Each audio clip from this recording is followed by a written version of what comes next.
I want to be fair to Dwayne Wade's quotes.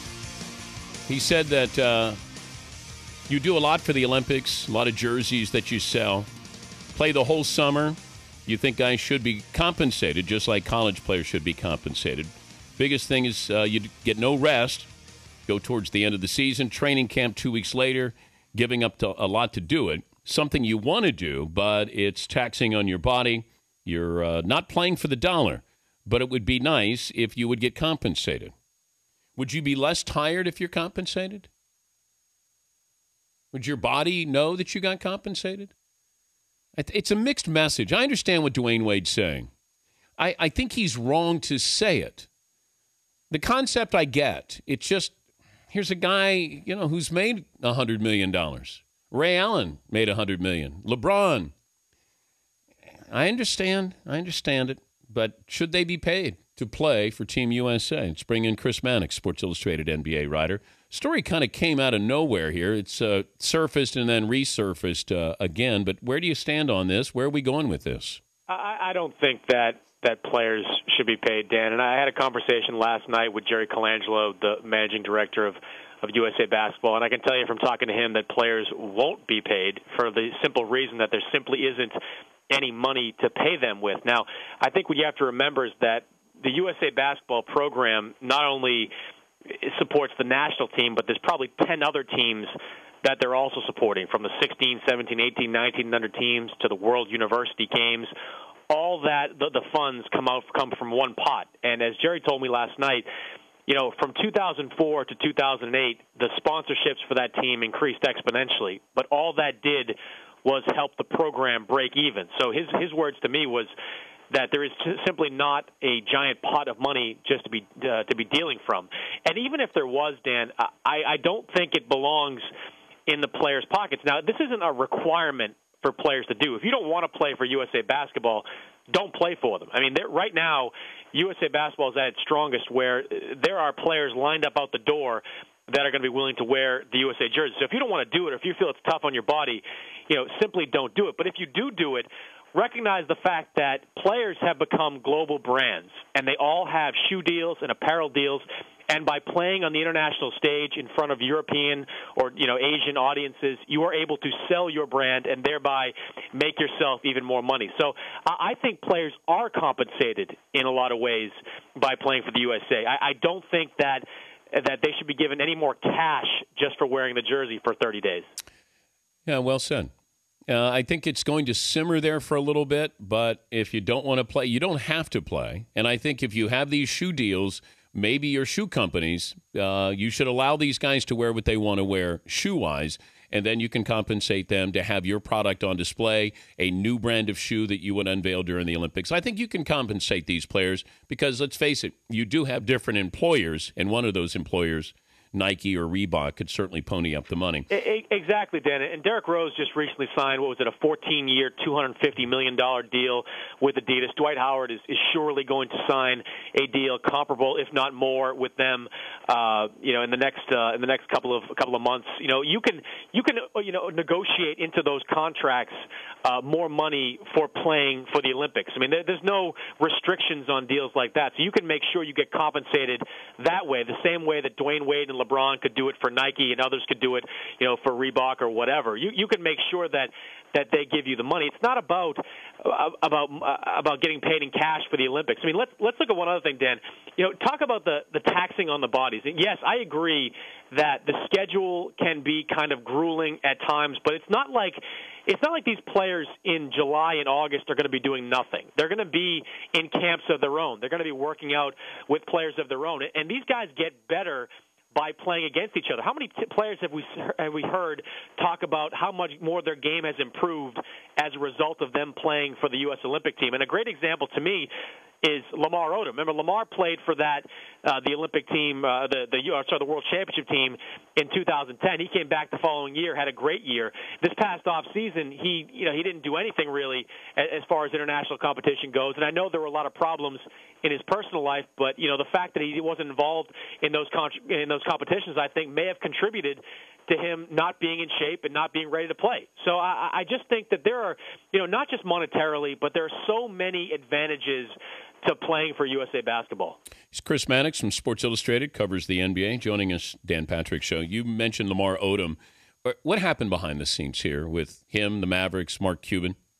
Well, Dan, they tried everything to get Lamar Odom's mind right, and that's the big thing here. I mean, he wasn't in shape, but that's not exclusive just to Lamar Odom coming out of the lockout. There were so many players that were not in shape. His teammate Dirk Nowitzki wasn't anywhere near in shape. But Lamar's problems from the start were all mental. I mean, this guy's life has been one tragedy after another, and it's a tough story because he is such a good guy and a very sensitive guy. And I think, being out, having all those things happen to him this off season with the death of the pedestrian as a result of the accident he was involved in, with the murder of his cousin, I think just a confluence of events that really affected him mentally. And I think being outside of that Lakers cocoon, being away from the support system that he had known for the previous 7 years. I mean, if people that know Lamar tell me he's not a guy that trusts people very easily. And it's got to be difficult for him to step into a situation where he doesn't know his teammates. And even though the Dallas organization is known both in the locker room and in the front office as one of the best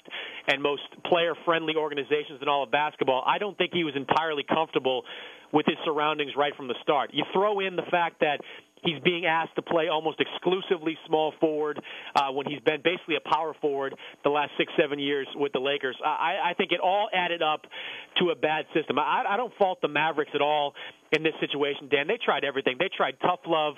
They tried being nice to him. They tried to give him time off. They tried positive reinforcement. There wasn't one trick in the book that the Mavericks didn't try. But, ultimately, it makes sense to cut ties right now. I mean, the Mavericks are still a team that's hoping to catch lightning in a bottle in the playoffs and make a run with this veteran group one more time. And I don't think they could have done it with the constant questions about will Lamar Odom get his game right in time to make any kind of impact. And for Lamar, take a couple of months off, get your mind right, figure out what you want to do with the rest of your career, figure out where you want to be in your career, and then move forward next season.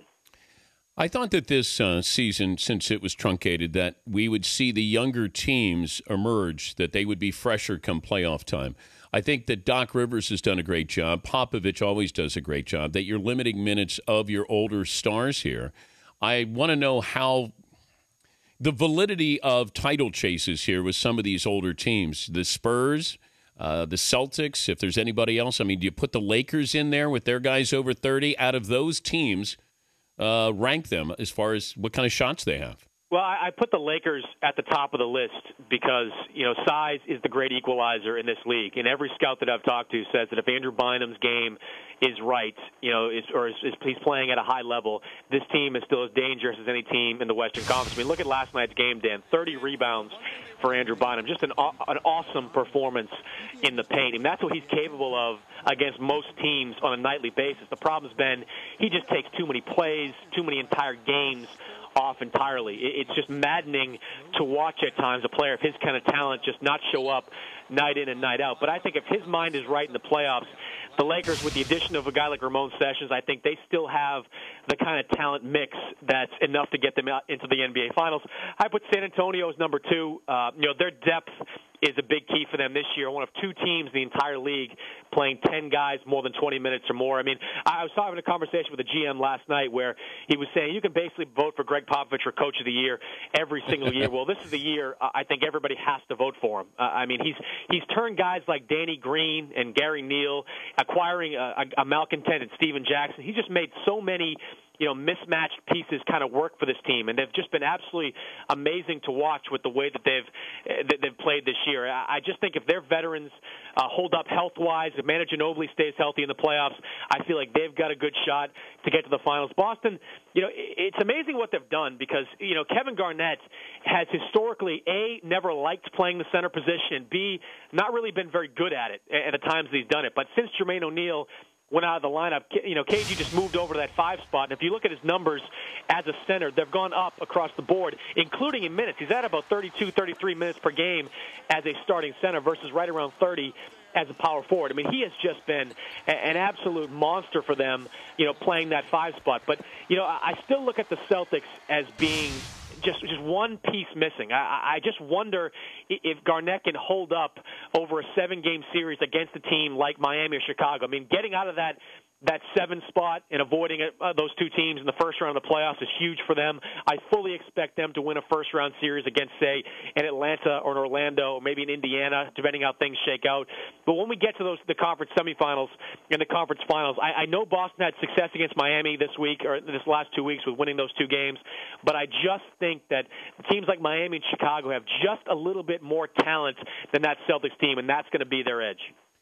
Your word count is unbelievable. It's a writing thing, Dan. I like to get as many words in as possible. Yeah, you're in playoff mode right now. Hey, good to visit with you. Thank you, Chris. You got it, Dan. All right, Chris Mannix, Sports Illustrated, NBA writer. I get tired sometimes listening to him. He goes more words per minute, I think, than anybody we have.